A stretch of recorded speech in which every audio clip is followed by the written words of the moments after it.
Grâce soit rendue à Dieu, qui nous fait toujours triompher en Christ, et qui répand par nous, en tout lieu, l'odeur de sa connaissance. Nous sommes en effet pour Dieu le parfum de Christ. 2 Corinthiens 2, 14, 15.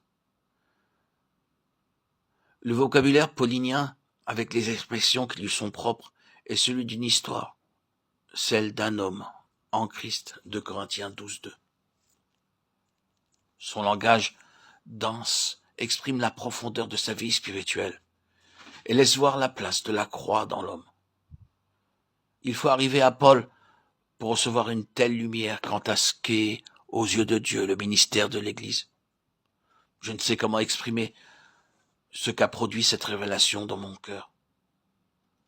En peu de mots, Paul introduisit de façon sous-jacente la croix qui règle selon la profondeur de son action le degré de suavité de cette vie et nous donne une compréhension de la véritable connaissance de Christ, dont un langage mais un parfum, celui de la vie de Christ qui se dégage du vase qui le porte. Ainsi l'odeur de sa connaissance apporte la révélation parfumée de sa vie.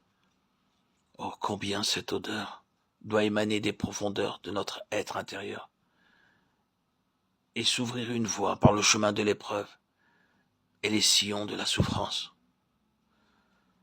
Les récits de Matthieu 26, 6 à 13, Marc 14, 3 à 9, Jean 12, 1 à 8, concernant Marie de Béthanie, illustrent comment l'odeur du parfum a rempli la maison.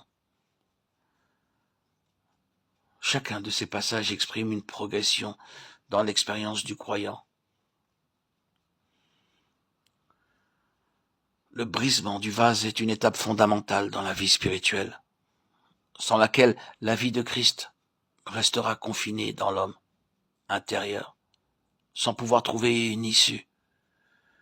Et l'odeur de sa connaissance demeurera pour nous quelque chose d'inconnu, sans signification intérieure. Une chose comme étant propre à Paul. Et l'estimation quant à notre personne ne sera jamais celle du vase de terre. Sous le rapport corporatif, l'Église ne sera après tout qu'une Église parmi les Églises. Tout ce que Christ est dans sa nature est en nous. Tout ce que l'homme n'est pas et n'a pas en lui-même est en lui. Mais l'homme n'en manifeste bien souvent que les imitations, mais aucunement les réalités. C'est le mimétisme propre à la vie de l'âme. La vie naturelle qui habite l'homme ne saurait manifester la patience, la pureté, la longanimité, la bonté dans les tribulations, calamités, détresse, sous les coups et dans tout ce dont Paul rend témoignage dans la 2e lettre aux Corinthiens. Vivre un tel paradoxe en manifestant de telles vertus relève d'une autre vie ayant sa source en Christ lui-même. Et cet aspect des choses nous ramène toujours à la croix